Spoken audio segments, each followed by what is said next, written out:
Donc on a essayé de retravailler tout ça en discussion hier soir, en particulier, on avait un petit peu réfléchi avant. Et si vous voulez, l'idée qu'on a là, c'est que on sait que c'est une maladie complexe, qu'on est tous professionnels, famille, professionnels de santé, secteur médico-social, famille, etc. On est très souvent dans des difficultés face à ce qu'on appelle souvent des comportements paradoxaux. C'est-à-dire qu'on a du mal à les comprendre, nos mômes, souvent, et à adapter, à avoir des attitudes adaptées par rapport aux problèmes qui soulèvent. Alors, dans le guide, on a mis toute une partie de savoir, qui est l'état des connaissances, et on a mis des savoir-faire. Alors, l'état des connaissances, c'est quand même un peu en dur, parce que c'est des choses qui sont quand même réfléchies, validées et qui ont une certaine preuve. Les savoir-faire, c'est déjà un peu plus compliqué, parce que c'est ce qu'on pense faire à un moment pour essayer de faire bien. Mais d'abord, c'est très divers, parce que ça dépend des situations, ça dépend des cultures, etc.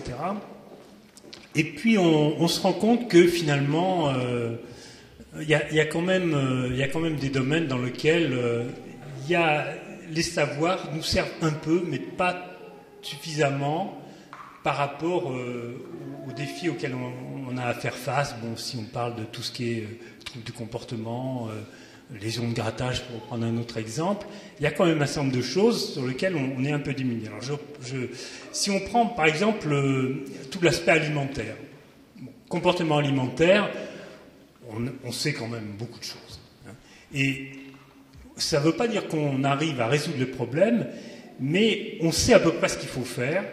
Et quand on fait un minimum de choses raisonnables, on arrive à régler une grande partie des problèmes, en particulier les crises qui ont pour origine la frustration alimentaire. Si on arrive à mettre en place ce qu'il faut pour qu'il n'y ait pas cette frustration, il n'y ait pas ces idées de nourriture, etc., ça calme quand même beaucoup les choses.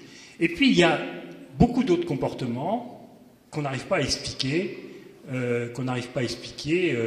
par la frustration alimentaire. Il y a d'autres choses. Alors, dans les savoirs, il y a des choses qu'on sait aussi qui nous aident un peu. On dit, la mémoire de travail, ils ont une petite mémoire de travail, donc il ne faut pas donner trop d'instructions en même temps. Il y a des choses comme ça où on essaie de faire le lien entre des connaissances, des neurosciences en particulier, et puis des savoir-faire ou des attitudes à avoir. Mais en même temps, c'est un peu de l'empilage, quoi. C'est un peu de l'empilage, et il y a le risque, effectivement, en disant, il y a tel savoir, donc il faut faire comme ça, donc un côté recette, et qui perd de vue la complexité de la personne, d'une part, et d'autre part, la globalité de la personne, et de son environnement, et des interactions avec son environnement. Donc la personne, elle n'est pas isolée, elle est en interaction avec son histoire passée, présente, son environnement, avec les personnes qu'il y a là, et il faut qu'on prenne ça en compte. Alors, je reviens quand même après ce détour un petit peu confus, là, mais leur passe commence à être un peu difficile, là. L'idée qu'on a eue, c'est de se dire, finalement, qu'est-ce qui est intéressant? C'est souvent dans des comportements paradoxaux, dans des trucs qu'on ne comprend pas, où on est surpris. C'est ces histoires-là qui nous font progresser, qu'on échange. Et c'est ça qu'il faut qu'on échange. C'est-à-dire dire... dans les paradoxes, il y en a un, mais Virginie l'a mentionné ce matin. On dit, voilà, ils ont des déficits des fonctions exécutives, donc c'est difficile de planifier, etc. Bon, quand même, les histoires que raconte Denise à Randaï, là, ou alors les gars qui se téléphonent en disant, tu sais, tu vas à Randaï, mais tel éducateur, en général, il met la clé de tel endroit dans sa poche, donc tu le sauras. Donc c'est des planifications quand même vachement construites. Et donc, les connaissances qu'on a sur les déficits des fonctions exécutives, elles ne marchent pas, là. Et donc l'idée ce qu'on voudrait vous suggérer, je voudrais qu'on réagisse tous ici, c'est que finalement, la recherche qu'il faudrait qu'on fasse, c'est une collection d'histoires. On a tous des histoires à raconter, dans lesquelles il y a on dit, voilà, on constate une crise, par exemple, une crise de colère, une crise violente, une situation hors de contrôle, et puis quand on se rejoue l'histoire, quand on essaie de réfléchir, eh bien on trouve quelque part un certain nombre d'épisodes ou de raisons qui font que c'est parti en vrille. Et c'est en partageant ces histoires, qui ne sont pas de la science comme vous pouvez faire à Bordeaux, mais qui complètent, qui sont une approche clinique, qui sont une approche globale de la personne, essayer de remonter ces histoires, de les partager, et à partir de ces histoires, de faire un travail pour essayer de progresser dans notre connaissance et dans nos pratiques. C'était pas flou du tout, non, non. C'est juste qu'on est un peu fatigué, mais non, c'était très bien. On a essayé de voir quels sont les aspects de la recherche qu'on pourrait partager avec vous. C'est-à-dire, c'est pas un mécanisme, c'est pas un médicament. Cette recherche qui nous concerne à tous, à la table ronde et sur les bancs. Et on se disait que bon, c'est le problème de la vie d'aujourd'hui. C'est pas simplement la médecine, c'est la vie d'aujourd'hui où le temps manque pour être un peu dans l'humain, c'est-à-dire dans l'échange, ce qui demande du temps, dans l'échange face à face, discuter, se comprendre. C'est toute la communication. C'est pas uniquement s'envoyer un mail. Le mail, aujourd'hui, malheureusement, voilà, ça perd un peu du sens, tout ça. Donc c'est peut-être presque un retour en arrière, parce qu'il y a peut-être 10-15 ans, on n'aurait pas du tout dit ça. On aurait dit, il faut faire des études sur des médicaments parce qu'il n'y en avait pas, il faut faire des études sur l'imagerie, ça va nous apporter des choses. Bon, tout ça, on le fait dans le monde, même si on ne fait pas tout en France, tout ça c'est fait. Mais nous, pour ce qui nous intéresse, de pouvoir accompagner finalement les personnes et leurs familles, c'est peut-être ça qui nous manque finalement. Alors c'est pas que l'aspect sociologique, parce que parfois quand je dis ça, tout le monde dit oui, non, mais il faut aller avec des sociologues. À mon avis, ça veut dire c'est à nouveau rajouter une case.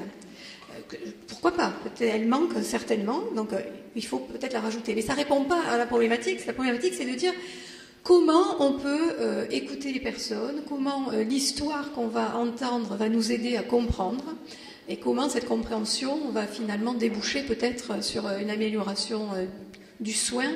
Et dans le soin, c'est plutôt une amélioration de l'attention portée à la personne, vraiment de l'attention. On ne cherche pas une recette, on essaie de l'accompagner, de l'aider. Et comment tous ici, en tant que nous sommes, on peut y contribuer. Et je crois que c'est une recherche qui vraiment, en tout cas, alors est-ce que c'est un problème d'âge, mais je crois qu'en vieillissant, en tout cas, c'est ce qui me semble vraiment manquer aujourd'hui. Vous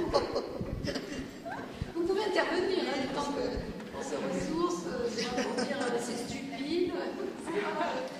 Non, on n'a pas de thème particulier, donc il ne faudrait pas que ça parte dans tous les sens, donc on cherche désespérément un fil conducteur.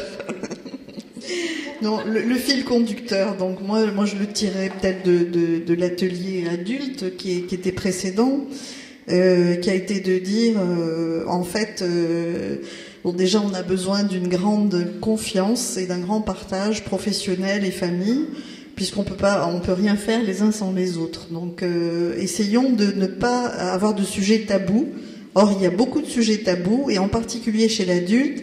Bon, on sait très bien que tous les thèmes qui concernent la vie affective, la vie sexuelle, cette volonté tout à fait qui se comprend donc de nos patients d'avoir une vie normale, et ce décalage inéluctable entre le moment où ils découvrent que la vie normale sera impossible et tous ces questionnements sur la fécondité, la maternité, enfin tout ce qu'on peut avoir, qui fait que il faut pas qu'on se voile non plus la face dans les comportements aussi de la vie instinctive, des choses assez archaïques de ce qui est les fonctions de base.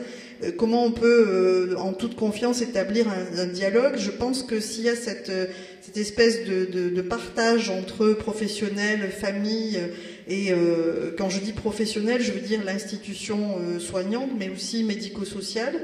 Donc, pour essayer d'ajuster, de trouver une bonne distance, parce que c'est ce que un peu nous demandent les familles. Quelquefois, c'est un appel à l'aide, parce que ce sont des familles qui sont dévorées par les demandes intensives, de leur enfant, qui nous demandent de les aider à prendre la bonne distance.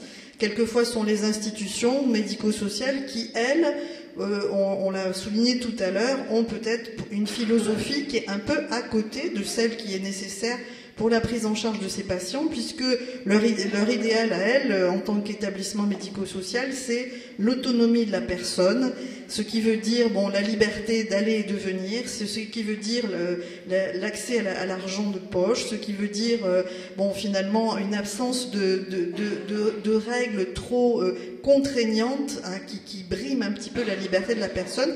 Et on voit très bien que le schéma qu'on propose, nous, il est un schéma plutôt de contraintes, mais que ces contraintes libèrent. Alors, c'est ce paradoxe qu'il faut peut-être faire saisir, c'est que les contraintes qu'on met en place, qui sont des contrats finalement écrits, des contrats mais participatifs, où il y a vraiment une interaction entre le patient et l'institution et le soignant. Enfin, donc c'est quelque chose qui finalement libère l'esprit, puisqu'il n'y a pas de doute, il n'y a pas d'alternative, c'est quelque chose qui est défini. Et à partir de là, les choses sont plus claires, les choses sont plus simples. On a pris pour exemple, la personne qui finalement sait qu'à un moment donné, il aura accès à un office, qui peut avoir sa vie, sa nuit perturbée dans l'attente de cette hypothèse, voilà. Donc et tout à l'avenant. Donc en fait, on s'est dit, au fond, réfléchissons sur les bonnes distances professionnelles, famille, et patients, et surtout partons de la personne, parce que le meilleur indicateur, c'est l'un d'entre vous qui le disait, le meilleur indicateur, c'est finalement qu'est-ce que respire la personne. Est-ce que c'est la joie de vivre? Est-ce que c'est vraiment...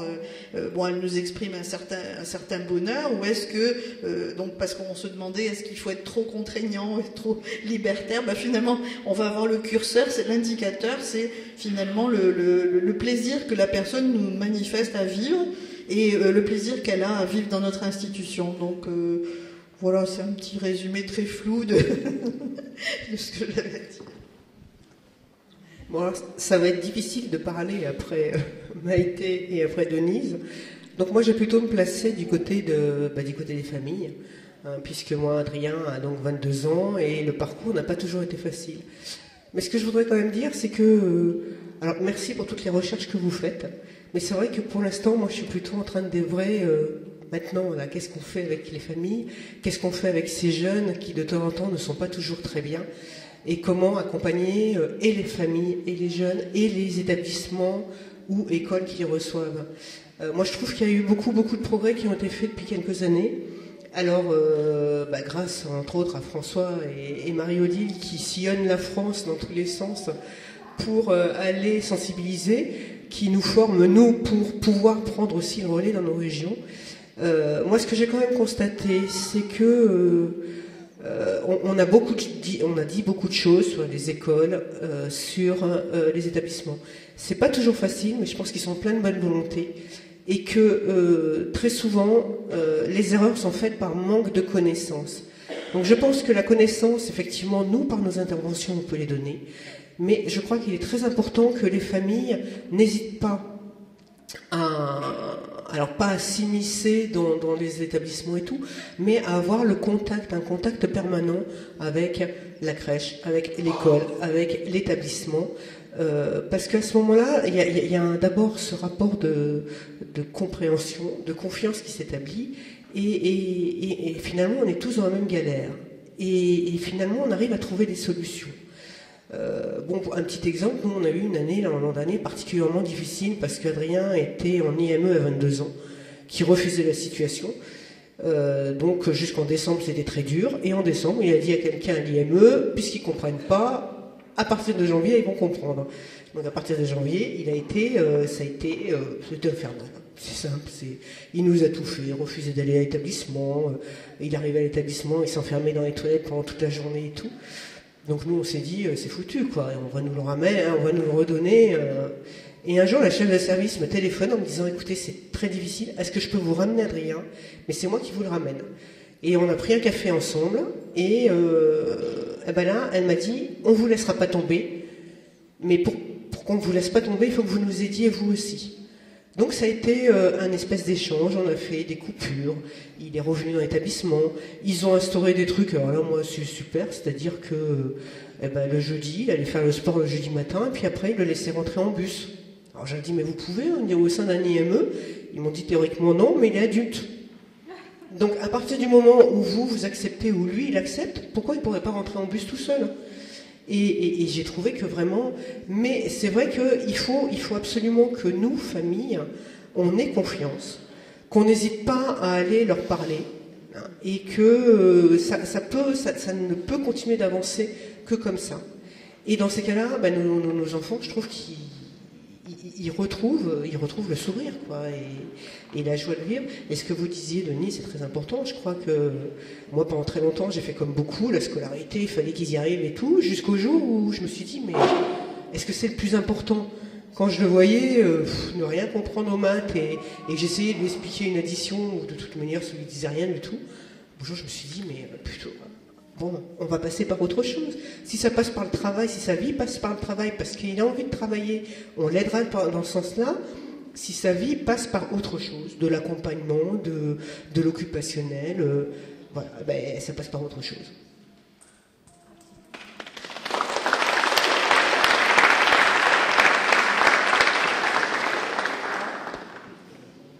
Alors effectivement, je suis assez d'accord avec ce que vous avez témoigné, c'est-à-dire que le lien entre les personnes est très très important. Alors moi, de mon point de vue de pédopsychiatre, on nous a interpellés tout à l'heure à la pause de midi avec Madame Consoli en nous demandant mais vous êtes pédopsychiatre et vous vous intéressez au syndrome, mais est-ce que vous auriez des collègues dans d'autres régions? Alors, pas plus que ça, on ne les connaît pas plus que ça, parce qu'effectivement, je crois que tout ce qui est déficience intellectuelle, syndrome génétique, on ne l'apprend pas en psychiatrie, donc on le découvre en rencontrant les patients, les parents, et c'est quelque chose qui est très riche, en tous les cas de mon point de vue. Et c'est vrai que moi, du fait de la recherche là, sur l'ocytocine et les bébés, on a été amené à rencontrer beaucoup de jeunes parents. Ma réflexion, en tous les cas, enfin celle que je voudrais partager avec vous, c'est que vraiment, moi, ce que je conseille maintenant, c'est de rencontrer le plus tôt possible quand même un pédopsychiatre. Moi, je pense que toute la vie des personnes présentant le syndrome de Prader-Willi, c'est une histoire de rencontre, c'est-à-dire de rencontrer des personnes qui ont vraiment envie de s'investir, de connaître, d'aider. Voilà, donc des pédopsychiatres, il y en a bien sûr qui vont s'y intéresser, même s'ils ne connaissent pas. Et très tôt, c'est-à-dire avant qu'il y ait de l'urgence, des troubles du comportement, des choses qui apparaissent de manière comme ça explosive, parce que effectivement, je pense que c'est un temps, quand tout va bien, où on peut se faire confiance, se connaître la famille, connaître l'enfant, quand il va bien, comment il réagit, et prévenir de ce fait les moments où à l'adolescence ça va être plus compliqué, où il risque d'y avoir des débordements. Et c'est vrai que ce partenariat qu'on peut mettre en place, finalement, quand ça va, plutôt bien, à mon avis, ça prévient beaucoup de choses qui vont décompenser de manière difficile par la suite. Et ensuite, je voudrais juste partager avec vous un témoignage d'une maman qui date d'hier, où elle m'appelle en urgence pour son ado qui a des troubles du comportement, beaucoup de violence, d'hétéroagressivité, qui s'est fait exclure donc de l'IME, qui a tapé tout le monde. Et la réponse pour cette maman, la seule réponse possible, c'était donnez-nous un médicament, voilà. Et alors, bon, on en discute. C'est vrai que moi, j'essaye de voir un peu aussi qu'est-ce qui s'est passé, qu'est-ce qu'il y a. Bon, il s'avère que depuis la rentrée, ça va pas trop. Parce que ce jeune à qui on avait promis un IM-Pro, finalement, ça va pas se faire, et qu'il a bien compris qu'en décembre, il irait pas à l'IM-Pro, et forcément... Et juste ce que je voudrais vous dire, parce que c'est que cette maman, elle m'a dit, d'accord, alors je comprends le raisonnement, alors ça c'est à l'IME qui va pas bien, mais pourquoi à la maison aussi il est violent? Alors je lui ai dit, en fait c'est une personne qui vit avec ses soucis, et qu'il soit à la maison ou à l'IME, il a toujours les soucis dans la tête, voilà. Donc ça revient à l'idée que voilà, c'est un enfant avant tout qui a ce syndrome, mais c'est un enfant avec son tempérament, ses facultés qui lui sont propres, et ça c'est très important d'en tenir compte, parce que souvent on nous dit mais ça fait partie du syndrome. Je dis mais peu importe, c'est l'enfant qui réagit comme ça, voilà, il suffit de l'aider dans sa manière de réagir et pas de savoir si c'est lié au syndrome, pas au syndrome, voilà. Donc c'est en quoi je pense qu'il faut vraiment avoir comme ça un maillage, un partenariat, et pouvoir essayer d'échanger le plus possible, et surtout quand ça va bien. Voilà.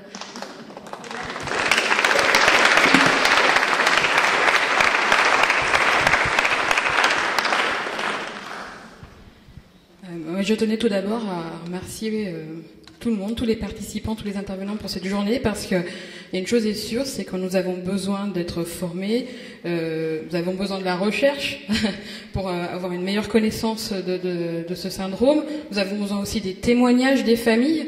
Moi, je représente un établissement médico-social.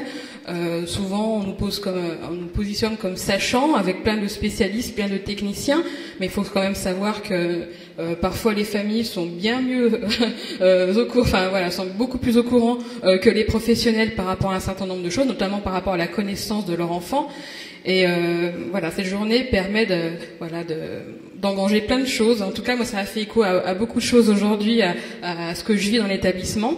Et une chose importante, c'est le changement de regard, parce que on apprend, on vient tous en tant que professionnel. Moi, j'ai un parcours universitaire où on apprend plein de choses théoriques, etc. Mais quand on est sur le terrain, quand on rencontre des personnes, bien sûr, la recherche est importante, bien sûr, les connaissances sont importantes, mais on a en face des personnes. On n'a pas en face un livre, on n'a pas en face une maladie, on a en face une personne. Et moi, je tiens quand même à dire que ces rencontres-là, ces échanges-là sont vraiment importants, parce que plus on a ces connaissances-là, plus mieux on accompagne ces résidents, et mieux ils sont aussi dans leur propre vie, et au-delà même de leur maladie.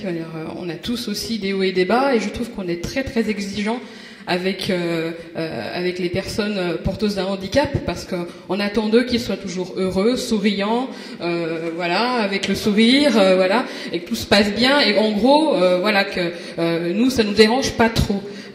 Non, ce sont des personnes avec leurs problèmes, avec leurs maladies. Bien sûr, ça a un impact sur leur vie, mais sur leur relation aux autres, et dans leur relation aux autres également. Mais ce sont avant tout des personnes, et ils nous renvoient des choses parfois très fortes. Et ce que je tiens à dire aussi, et je l'ai dit tout à l'heure, c'est que ce changement de regard pour ces personnes, il faut aussi se les poser pour tout le monde. Moi, j'accueille 36 résidents, et cette démarche-là de considérer la personne comme unique, comme avec ses propres problèmes qui sont différents du camarade d'à côté, il faut avoir cette même optique pour chaque résident qui est dans l'établissement. C'est ça que j'étends cette question de la connaissance par rapport aux personnes Prader-Willi à l'ensemble des personnes qu'il y a dans l'établissement, par exemple. Pour moi, c'est presque pas une méthodologie, parce que je trouverais ça un peu rigide, mais une façon de penser différente. Et c'est nécessaire de sortir un peu de nos carcans aussi, et d'aller à la rencontre des autres, aussi à la rencontre des familles, parce que parfois, j'entends beaucoup des familles en difficulté, mais parfois les établissements aussi sont en difficulté et ne parviennent pas aussi restent un peu dans leur coin et n'osent pas en parler également aux familles. Mais parfois, effectivement, nous nous rencontrons aussi autour d'expériences similaires, et ça permet d'avancer aussi pour la personne que l'on accompagne, et aussi pour les familles, aussi pour les accompagnants. Donc c'est vraiment important, ces rencontres-là, et d'ouvrir aussi les établissements aux familles et de les considérer comme partenaires à part entière, et faisant partie de l'environnement de la personne que l'on accueille. On peut pas, c'est pas et les résidents dans leur famille et les résidents dans l'établissement. Ce sont les mêmes, et on fait partie de leur environnement. Donc je tenais encore une fois à vous remercier pour cette journée qui est pour moi vraiment importante et qui me donne plein d'idées pour la suite. Merci. Merci. On a encore un peu de temps, là. On a encore un peu de temps ou pas? Qui est important, et vous rebondir dessus, c'est le temps, et essayer de faire les choses quand on est au calme. Et moi, je me rends compte, dans tous les établissements qu'on visite, là où les gens arrivent même à dénouer des situations potentiellement difficiles ou objectivement difficiles, c'est quand les gens se donnent le temps et le temps de l'observation. Et ça, c'est avoir un regard qui est ouvert. C'est-à-dire, on va observer, on va noter, et je reviens à mes histoires, on va essayer de regarder les comportements et les noter sans idée, a priori, et après essayer de comprendre ce qui est en jeu, partager ça aussi avec les familles, parce que c'est un autre point qui est important dans ce qu'on veut essayer de mettre en place, c'est que les comportements d'une personne, et c'est normal, et c'est vrai pour tous, vont être différents dans l'établissement, s'ils sont dans un établissement, dans la famille, et c'est important de comprendre ça, d'abord pour qu'il y ait de la confiance, hein, parce que c'est normal que les comportements soient différents, et donc souvent les gens disent oui mais il n'est pas comme ça chez moi, donc c'était dans l'établissement que vous y prenez mal. Non, hein, on est ce qu'on est dans les différents lieux où on est, et eux aussi. D'où cette importance, hein, de l'observation fine, et de noter, de partager tout ça. On n'a plus de temps là, on est en retard. C'est compliqué. Ce que tu dis, c'est compliqué parce que quand on est appelé soit par un établissement, soit par une famille, c'est généralement que ça va très mal et que on n'a pas de temps. Il faut trouver une solution tout de suite. Et c'est vrai que ça, c'est important, c'est une notion dont on n'a peut-être pas suffisamment pris conscience. C'est de dire aux familles, bon voilà, quand ça va bien, ben, vous pouvez nous appeler aussi. Voilà, on peut. Rajouter que, en fait, dans les comportements, puisqu'on parle des comportements un peu problèmes, particulièrement les comportements hétéro-agressifs, bon, souvent on est un peu frappé par la difficulté de verbalisation qu'ont les patients, la difficulté d'analyse, la difficulté de subjectivation, de comprendre les tenants, les aboutissants, la causalité. Et que ça nécessite un long travail d'observation, en effet, en amont de l'acte agressif, pour comprendre à quelle logique il a répondu. Comme s'il y avait vraiment un rideau tiré. Enfin, ce qu'ils répondent le plus souvent, c'est soit ils s'en souviennent pas, soit ils n'ont pas compris. Comme si c'était quelque chose qui, une fois fait, était totalement indépendant et complètement, distancié par rapport à eux, sans qu'il y ait d'ailleurs d'affectivité concernant l'acte, avec quelquefois une interrogation sur quel niveau de culpabilité. Donc en fait, on a un travail d'enquête à faire pour essayer de comprendre en fait la logique qui existe, mais qui leur est propre, puisqu'on disait tout à l'heure, ils ont une logique qui nous échappe, et donc voilà, je crois que la difficulté de verbalisation contribue beaucoup à rendre les choses assez complexes. Mais il ne faut pas renoncer à faire les choses à froid, justement, et les décortiquer, voilà, en bon observateur. Je plagierai, pas nécessaire. Je suis tout à fait d'accord. C'est pas pour le suivi psychiatrique, peut-être pédopsie, c'est difficile parce que dans les centres de compétences, ils n'y sont pas forcément associés. Mais en fait, des pédopsychiatres ou des psychiatres, il y en a dans tout le territoire. Donc on n'est pas obligé d'avoir un psychiatre qui est dans le centre de compétences. Parce que nous serons là en soutien, vraiment, s'il a besoin, on pourra aider le psychiatre qui est en difficulté. Oui, voilà. Maintenant, il y a le guide, quand même, ça sera aussi utile. Et puis nous sommes en soutien s'il le faut. Donc je crois que les parents peuvent aussi entendre ça et le demander. Et s'il n'y a pas de réponse à leur demande, le faire. Le plus tôt possible.